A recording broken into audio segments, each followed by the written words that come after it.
Hey guys, welcome on back to the AnKorage where everything is awesome, and this is my quest, and this is the series where I muck around with computer hardware, essentially. And today is not going to be actually playing around with actual hardware or digging inside of Celeria or Odin or the Raspberries or Folklonger or the router or the modem or anything like that. It's going to talk about this. So, I'm going to say 14 years ago, I bought a printer. It was an HP, and it was a combination printer, scanner, copier. And it uses HP ink, obviously. It's cartridge number 61 in particular. And so when you buy ink, let's say the ink that I was buying the black and color together packet, and that would cost me $60, stuff like that. And that printer, I've used it ever since until very recently, like a month ago, and it worked great. All those years, it used, it was just a basic $50 special from Walmart, and it's worked fantastic. It connected strictly only by a USB cable, where it's got a USB cable where it's got a Type A plug on one end that goes into the computer, and then the end that goes into the printer itself is a Type B. And I love the Type B connectors. I wish the main thing was all Type B, honestly, because you can't get those put in backwards. In the Type A's, you try to plug it in and it doesn't work, so you turn it around and it doesn't work, and you turn around again, back to where it was, and it goes in. Yeah, can't do that with a Type B because it's got a chamfered side. So where it's got 45s, so it can only go in one way. Similar to keying different plugs, so they can only go in one way. But in either sense, I ended up giving that printer away about a month ago, and because I wasn't printing anything anymore, stuff like that, and it's like I didn't have anything to scan. I mean, as far as my printer needs go, it has shied away from actually printing, and I do more scanning than I do printing. So I'm just like, well, all I really need is a scanner, but I would like to have a printer should I happen to need it. So I found online an Epson, and that I really liked, and and it cost me about $100. I'm like, all right, cool. I'll get that at some point. Yeah, it's not a hurry, stuff like that. And then a few weeks ago, I was helping my neighbor out, and she's elderly, and so she needed help with her computer. It's a Windows computer, of course, and it was going really slow. I got it to go fast again, so I fixed that. So we had a holiday, and she gifted me this guy right here, which is a printer, scanner, photocopier. And here it is. It's an HP Envy 6055, I believe. It's either 6050 or 6055. I forget which. I can look at the placard's right here, but in either sense. And you'll notice there's this. I covered the top. This is the scanner bed lid, and I actually put over the top. I retrofied it with my wood grain contact paper, because the HP logo is right here, dead in the center. I don't want that showing. I don't like branding, so I like to cover up branding or remove it. So I just covered it up with the contact paper, and it's groovy. This thing is psychedelic, very groovy. It's very 70s-ish. It's very mid-century modern now. And as far as the white goes, I don't like the white so much. So I'm thinking of possibly spray painting it a nice coffee brown. Excuse me. And and maybe doing some of the gray areas, like in here, as a like a dark green or something like that. But I don't have any timetable for that. So getting this up and running was fun. Not, I just wanted a printer that I could, just like with the previous one, take a cord. This is a new one I bought. The cord with that printer went with that printer. So I was left with no printer cable. So I bought this one for like $10. It's 10 feet long. So $1 a foot. I don't need 10 feet. I only need 6. But this is the only length that was available. So I just grabbed that. I'm like, whatever. So I grabbed that, and I just wanted a printer that I could plug in using one of these and just pick up where I left off. No. This is an NB. So it's a lot more recent, stuff like that. This thing can connect with a cable, but this one is also Wi-Fi capable and can connect to your Wi-Fi network or your home network or whatever. But being an NB, it's also kind of sort of a business machine. So I went and, I'm like, all right, well, let's see if I can get this thing working, stuff like that. Well, there was no on-screen display. There's no screen to change settings on or anything like that. And the manual, I had to download it, and I was looking at it, and it said, yep, all right, you can change a number of different things. You need the app. So the only way to work with this thing, with changing different settings, is using the app. Well, of course, they would want you to use your phone. Nope, that's not allowed in my home. At most, on my tablet. This is the household tablet, my household tablet. And I'm like, this is for household use. I've got a program, I do my laundry using this to start up the machines, stuff like that. So that's a different story. And I'm like, all right, well, if I have to use the app, I'll put it on here, but let's determine that I actually need to do that first. All right, so I happen to use Linux. So I use Linux Mint Debian Edition on Solaria, right over there. And, with the previous printer, all I had to do was just plug it into the computer, and it picked it up right away. I plugged this one in. It picks it up, not exactly right away, because when you power this thing on, it has to go through a boot up procedure. It's got stuff it has to do in order to get ready to do what it does. So it's about 20 to 30 seconds. And then it's got a nice little chime that says it's ready. I like the chime. I like the sounds that come out of this thing. They're cute. So I'm like, hey, that's a nice little feature. My old printer didn't have that. Not that I needed it either way. But this is an NB versus, that was a dust jet. That other one's a dust jet. So it's a lot simpler. A lot less complex. This one is a lot more complex. It's bigger. It's shorter. And instead of feeding paper from this side, there's actually a tray right here. I like that. I prefer a tray than anything, because then I'm like, ooh, I'm like all kinds of professional. Look at that. So we got that.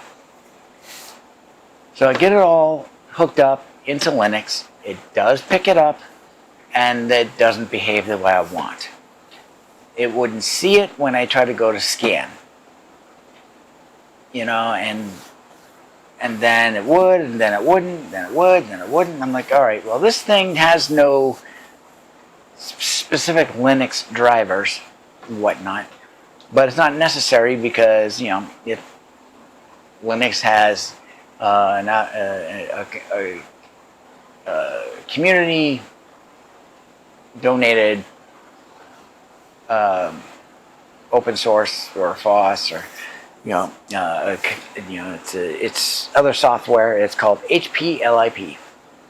I forget what the LIP stands for off the top of my head. I know it, I just can't think of it. So, and in that thing you can do a lot of different things. You can print off, you can set up your defaults, you can set up certain settings and stuff like that regarding print jobs, you can print test pages, you can even see what the ink levels are, stuff like that. And one of the features of this is, it's got, it's Energy Star compliant, which is good. I like that. I like to use the Energy Star compliant stuff. But with that, it comes with certain, certain things in its firmware, certain settings and stuff like that that you can't just do through the little touchpad over here. You have to do it through the app on here. I'm like, oh, well, let's figure out if there is a Windows solution. So I hooked up to Windows. Of course, it picks it up right away, everything like that. And and there's Windows app for it, and stuff like that. However, that didn't work out either, because it would just say, hey, yeah, just install the app. I'm not going to use Windows. I'm not going to go to Windows and have it tell me to do this and do it through here. So back over Linux it goes and stuff like that. And I determined what my problems were. With the DeskJet, I could have it on and it would go to standby and it would just work when I go to use it. This one, yeah, I could turn it on, step away for a few minutes, and when I came back, it wouldn't just work. I determined what that is. It's that Energy Star settings. Those Energy Star settings about standby time and timeouts and blah, blah, blah, and so on and so forth. There was a firmware update, and I'll talk about that in a second, because I'm like, all right, fine. What we're going to do is we're going to put the app onto the tablet, not my phone. And I'm going to add this printer in that app, check all the settings, make any changes, and then disconnect the printer from the app and then clear the memory of the app inside. So I put it in the app, I install the printer onto it, and I changed my settings, saved everything, upgraded the firmware, all that stuff, got it all taken care of, removed the printer from the app, and then I went and I cleared the cache, and then I cleared the storage, completely wiping it out. Left the app on here completely empty with nothing in it. So yeah, it's still on here should I need it in the future, but it's on here where it belongs, not on my phone where it does not belong. They'd all say, well, it has to be on your phone. Well, yeah, because of data tracking, they want to get all of your phone activity or whatever's, contact info and stuff like that, your contact list, who knows what. So, no, it's not going on that. It'll go on here because I have none of that. I have no personal data on here. So there we go. If anything, they can check to see how often I do laundry. That's about it. So, yeah. So I did that, and so now I have this, and of course with the way this is done, with its setup and its firmware and stuff like that, they would want it powered up all the time. It would make sense if this was actually used as a business printer. Well, this is a home printer now, and no. So, as far as that power timeout problem goes, I found the setting for that. It had 2 minutes, 4 minutes, 2 minutes, 6 minutes, 15 minutes before timing out or going into standby. And I'm like, well, I don't want to run into the same problem I did before, so I just maxed it out to 15 minutes. So I can walk away for up to 15 minutes at a whack, sit back down, and just pick back up from where I left off. Should I ever have to, run to the bathroom, go grab a drink, step outside, say hello, answer the phone, answer the door, whatever. You know, you get 15 minutes. And there we go. And got this awesome 70s look to it. There we go. What was my financial contribution towards this unit? Well, I didn't have to get paper because I already have paper from the previous printer. I've got a stack of it over there. I did give some of it to the person I gave it to, but this already had some in it. Right here. So my actual financial contribution was fresh print cartridges. They're number 67. Either 64s or 67s. I can't remember which. Of course, I could open this up and take a look, but I'm not going to bother. But, you know, you just grab onto here, just lift. You know, stuff like that. So, not going to do that. And, you know, that was about $40. No, excuse me, it was 46 and some change for a black and a color. So got those, got this here, because it wouldn't scan, but I didn't know it was because of that timeout problem. So I'm like, well, maybe it couldn't because the unit needs to see that there's operable cartridges, ink cartridges. So I'm like, let's be safe, let's go get fresh ones. This thing hadn't been in operation for, I'm going to guess, at least 2 years. So I basically at that point assumed cartridges were dry or gummed up and wouldn't work. So I went and I got fresh ones, put those in here, and it still wasn't giving me the problem, or it was still giving me the issue. So I went through and I did all that other stuff and everything like that, and then you know, did the app thing and did all the settings and all that, and took it back, got it all taken off, put it back on, and it was giving me the same problem. And I'm like, what was that all about? Well, it's because I was walking away for more than 15 minutes. So I gave myself, you know, like 5-minute tests, 10-minute test of being away, and it would work just fine. You know, it would see it right away. And so I've basically learned the behaviors of the firmware on this thing, and now this thing is, you know, it works just fine, and I'm back to my full-blown production. Ta-da! Here it is. It's a lot heavier than that desk jet, that's for sure. But, you know, it's beefier, it's chunkier, and yeah, all I really have to do now is, you know, move ahead forward. I got caught up on all of the scanning that had built up over the past month or so. Excuse me. And yeah. Here's a test print that I did. So, is that a test print or an alignment? That appears to be an alignment. Yep. That's what it says on it. It's alignment.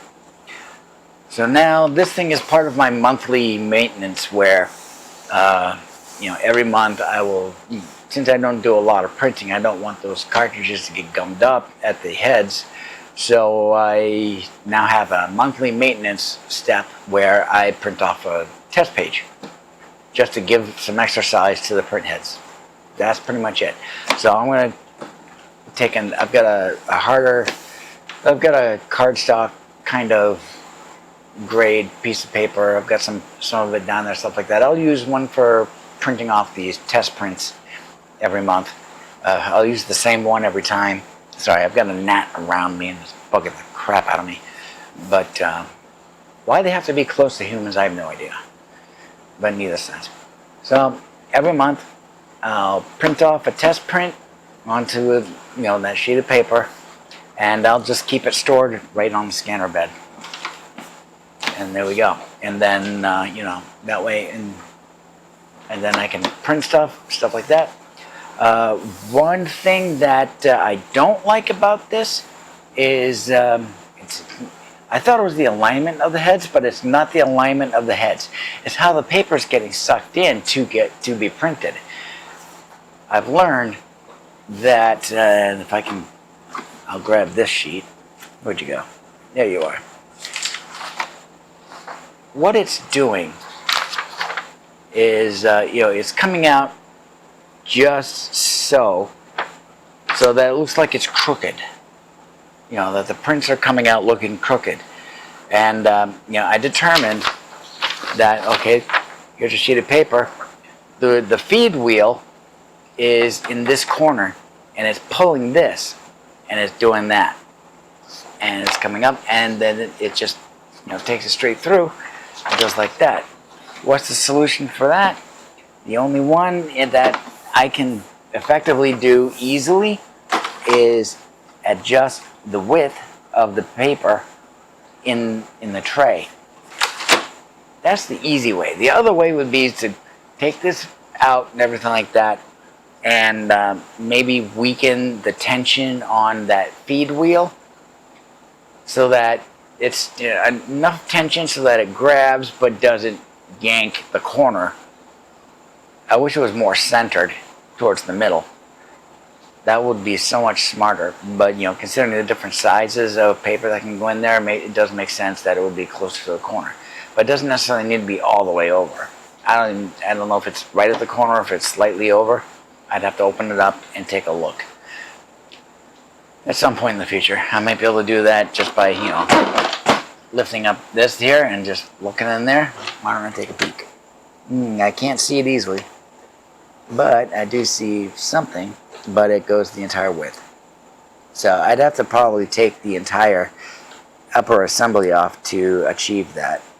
Or take this piece out. Well, I see feed wheels here. They could probably use a cleaning. Still got good grip on the rubber ones, which are in the center. But they could probably use a little bit of an rubbing alcohol treatment on a cotton ball or paper towel or something. So there we go. So this is my new printer.